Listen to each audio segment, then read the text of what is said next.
Entonces, después de que se aprobó la ley marco, se empezó a trabajar en el reglamento, ¿no?, de cómo operativizar de la ley, y esa propuesta de reglamento se tiene desde septiembre del 2018 y hasta ahora sigue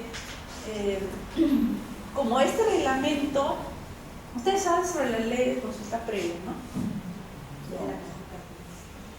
La consulta previa es un instrumento que les permite a los pueblos indígenas y originarios, ¿no?, tener participación en la elaboración en lo que va a contener una norma, siempre que ellos se sientan afectados sus derechos colectivos, ¿no? Ahora, afectado a derecho colectivo no quiere decir que sea negativo, puede ser positivo y negativo. Entonces, o sea, lo que contenga la norma, lo que la norma vaya a regular, si esa norma afecta a sus derechos colectivos de los pueblos indígenas y originarios, esa norma tiene que entrar a consulta previa. Por ejemplo, con la por ejemplo, la ley forestal también entró a consulta previa, por ejemplo, porque afectaba a los derechos colectivos de los pueblos indígenas. Entonces, el reglamento entró a consulta previa. Hidrovía amazónica. Ah, bueno, eso es un proyecto. O sea, siempre que hay afectación a los derechos colectivos, los pueblos indígenas activan su derecho. Ellos participan. De esta ley, es que acuérdate que Tía María es un proyecto minero, no está enmarcado en la ley de cambio climático. Pero, o sea, la gente, pues como que... Lo que pasa es que muy aparte de esto, hay un instrumento de participación ciudadana en los instrumentos de gestión ambiental, donde todo, o sea, si la población tiene su propio proceso de participación ciudadana, ¿no? Por eso. Pero también el ciudadano participa. Claro, pero claro. allá en indígena. Esto de aquí es porque como los pueblos indígenas, como se regula, como afecta a sus derechos colectivos, entonces ellos han pedido que el reglamento pase por consulta previa, ¿no? Entonces este reglamento está en consulta previa desde noviembre del 2018 hasta ahorita. ¿Cuándo acabó? En agosto, sí, pues hasta agosto. De noviembre del 2018 hasta agosto del 2019 el reglamento estaba sometido a consulta previa. O sea, ¿qué quiere decir? Se ha tenido que trabajar con los pueblos indígenas en identificar cuáles son los artículos en los cuales ellos se sienten afectados y ellos hacen sus propuestas sobre cómo debería quedar cada artículo, ¿no? Entonces ha habido una negociación también con los pueblos indígenas, ¿no? El reglamento, porque la ley ya estaba aprobada por el Congreso, pero esto de acá está en un proceso de aprobación y dentro del proceso de aprobación ha habido un proceso de consulta previo, ¿no? Uy, Dios mío, ya.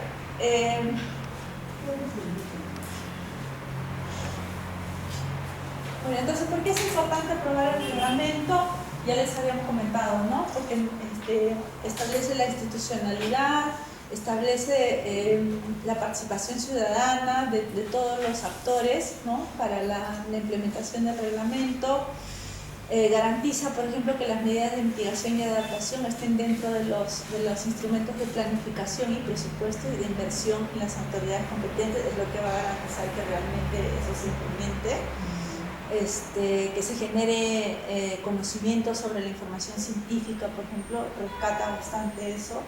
Se va a dar bastante apoyo a la generación de la información científica y tecnológica sobre mitigación y adaptación. Puede ser que esté motivado por eso. Entonces, así, estos son los pilares importantes que va a apoyar el reglamento, ¿no? Institucionalidad, crea procesos de participación, garantiza que las medidas de mitigación y adaptación estén dentro de la planificación de las entidades públicas. Hay todo un proceso de monitoreo, de vigilancia de los compromisos que están asumiendo los 3 niveles de gobierno en marco de este reglamento y se promueve la generación de información, ¿no?, sobre el cambio climático. Entonces, esta es la estructura de la propuesta del reglamento. Hay un marco institucional, los instrumentos que van a regir la gestión del cambio climático. Hablamos sobre las contribuciones nacionales, porque si no lo metemos en el reglamento nadie va a implementar las medidas de mitigación y adaptación. Se define qué son medidas de mitigación y adaptación, se dan lineamientos sobre cuándo es una medida de mitigación, cuándo se considera una medida de mitigación o no. Se establece cómo se van a llevar los procesos, por ejemplo, cómo se va dentro de estos 4 componentes, ¿no? De educación, ciencia, tecnología e innovación, cómo se va a incorporar esto, por ejemplo, en la currícula de de la educación, ¿no? Sí, por eso, en el reglamento se ha tratado de, digamos, cerrar todas las brechas, ¿no? Ajá. Y hay todo lo que es transparencia, ¿no? Acceso a la información y participación ciudadana, todas las plataformas de difusión de la información, de los espacios de participación ciudadana, para el momento en que se tengan que aprobar diferentes tipos de instructivos, guías, ¿no? Y procesos de los 3 niveles de gobierno, por ejemplo, cuando hacen sus estrategias regionales de cambio climático, cuando hacen sus planes de desarrollo local, sus planes de desarrollo, ¿no? Solamente falta la consulta previa. Sí, termina la consulta previa, o sea que ya faltan algunas etapas de la consulta previa, falta terminar, y con eso ya este año se tiene que realizar. ¿Y quiénes son los pueblos indígenas que están justamente? Hay 7 organizaciones representativas, con ellos son los que se hace el Ministerio de Cultura es quien acredita, ¿no? Todo esto se trabaja con el Ministerio de Agricultura. Entonces, acá quería, del contenido del actual reglamento, no está así en el reglamento obviamente, pero uno leyendo, viendo cómo está estructurado, hemos podido armar este esquema, ¿no? Donde, por ejemplo, podemos resumir cómo va a ser el monitoreo y el reporte de las políticas públicas que está estableciendo el reglamento, ¿no?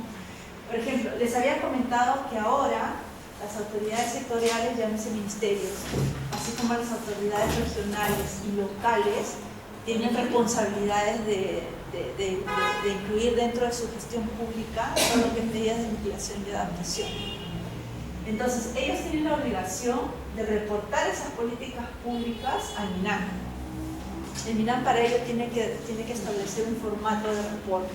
Por eso es un trabajo que tiene que desarrollar proyectos sí, tiene que incorporar dentro de su gestión y lo tiene que reportar. Estamos obligados a reportar ¿Qué anualmente. actividades son esas las que puede desarrollar el municipio? ¿Está contemplado en la ley de auxilio? ¿Qué actividades no? O sea, proyectos... Está definido que tiene que contribuir a la reducción de gases de efecto invernadero, que tiene que pero contribuir... cada municipio o cada institución tiene que ver qué hace, Sí. pero lo reduce. Sí, Ya. sí. Bien. Ajá, entonces las dos autoridades tienen, los ministerios, los gobiernos regionales, locales, tienen que remitir al MINAM el avance de cómo están implementando sus políticas públicas sobre el cambio climático, y el MINAM lo consolida y hace un reporte anual y se lo envía al Congreso de la República. Este es el esquema de reporte, de monitoreo y reporte que el reglamento está estableciendo, ¿no? Entonces, por eso les decía que tenemos acá un trabajo pendiente de establecer cómo se va a hacer el reporte, ¿no? ¿Y cuánto tiempo les dan a los municipios, a las entidades para que puedan evidenciar eso? A partir de, ya este año, el otro año ya se empieza a aplicar. No, o sea, tienen que reportar anualmente. Ya son anuales. Sí. Sí. Sí. Entonces, ¿y cómo se va a reportar? ¿Cómo se va a medir y reportar la MC? Ya habíamos hablado, ¿no? Mitigación, adaptación y el financiamiento. Esto también lo establece el reglamento, ¿no? Entonces, hay herramientas que ya les había mencionado, ¿no? El inventario, el Registro Nacional de Medidas de Mitigación, la huella de carbono, ¿no? Entonces, toda esa información va a llegar en términos de unidades de CO2, porque van a reportar, por ejemplo, las medidas de mitigación que están registradas en el Registro Nacional de Medidas de Mitigación, va a reportar unidades de CO2 reducidas, ¿no? Indicadores de impacto en el caso de las medidas de adaptación.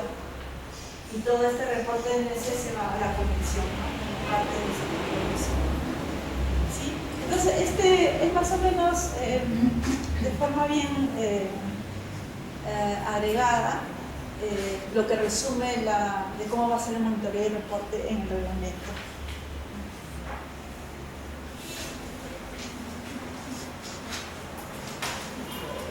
Y para terminar,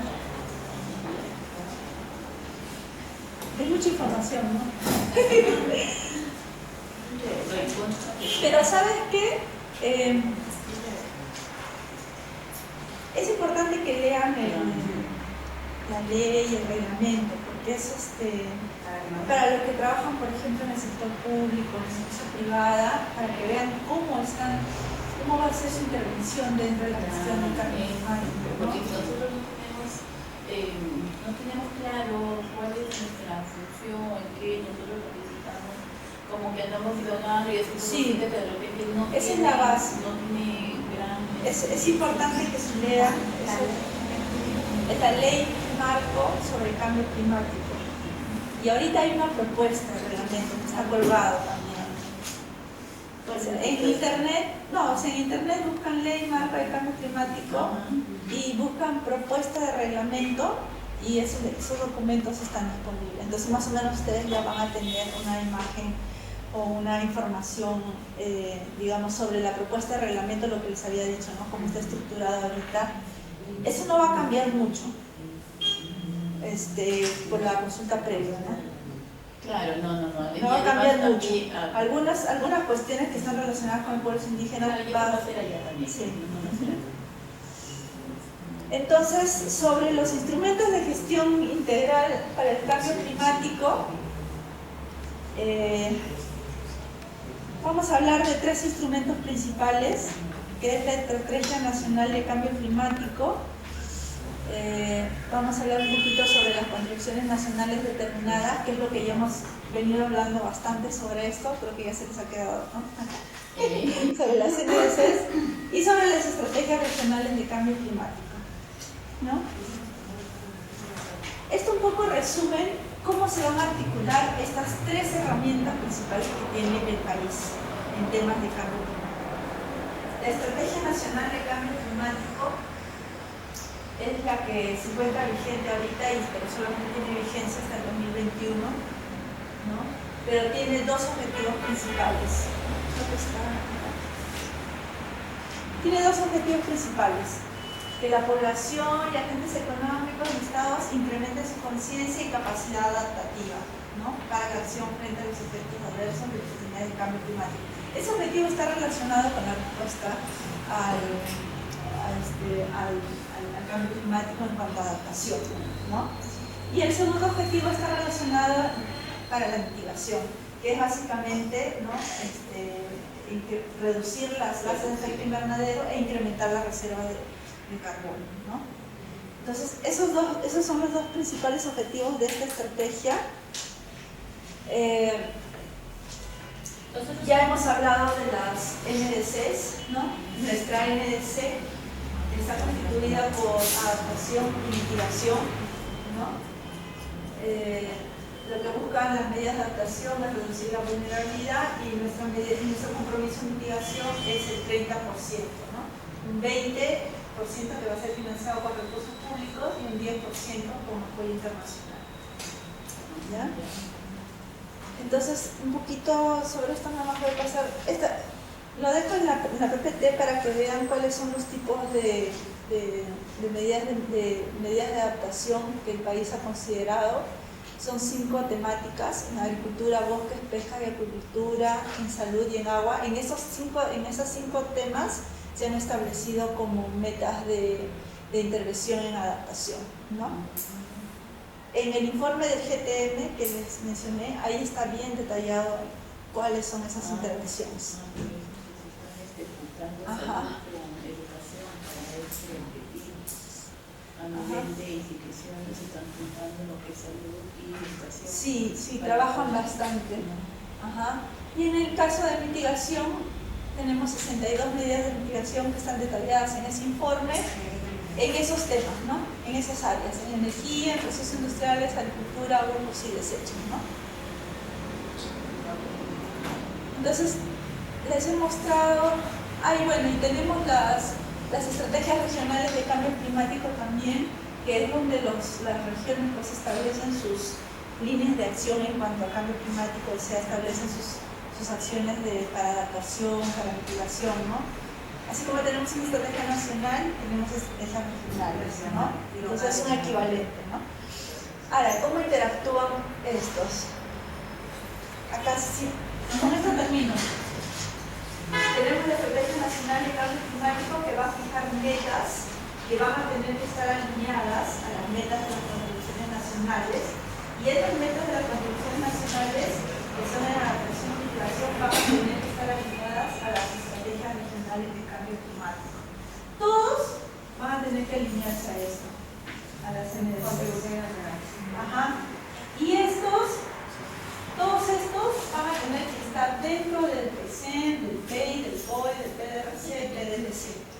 Esto de acá son los instrumentos de planificación. Sí, ellas saben. ¿Saben sobre esto? El PI nomás ayuda. Ah, ya. Son los instrumentos de planificación. Son los instrumentos de planificación. Claro, en diferentes instituciones. Claro. Estos para los ministerios, ¿no? Claro, estos son para los gobiernos regionales y estos son para los gobiernos locales, ¿no? Claro. Que son los planes de desarrollo concertado, ¿no? Los planes de desarrollo regional y los planes de desarrollo local. Todos estos garantizan que haya financiamiento para la implementación de las medidas de adaptación y mitigación, tanto a nivel en los tres niveles de gobierno. Exactamente. Por eso le decía que hay trabajo por delante que hacer. Es el hecho de aquí, yo creo que es el desarrollo de proyectos basados Sí, por supuesto. Es importante ahora vamos a estar concentrándonos en el desarrollo de todas las regulaciones que van a permitir, regulaciones en el sentido de procedimientos, guías, porque el reglamento está estableciendo un montón de la necesidad de crear orientaciones, procedimientos para la implementación de todas las responsabilidades que nos están asignando. Entonces se va a tener que trabajar sobre eso y luego se va a necesitar un fuerte proceso de implementación de fortalecimiento de capacidades para la implementación de todo de todos los compromisos, ¿no? Entonces es un proceso que la ley está marcando de aquí para adelante, ¿no? Bueno, espero que les haya servido la información que les he impartido el día de hoy. Cualquier cosita que ustedes quisieran tener algún detalle adicional, me pueden contactar y a través de la comunidad. Si necesitan alguna información, se las puedo proporcionar. Muchas gracias. Gracias.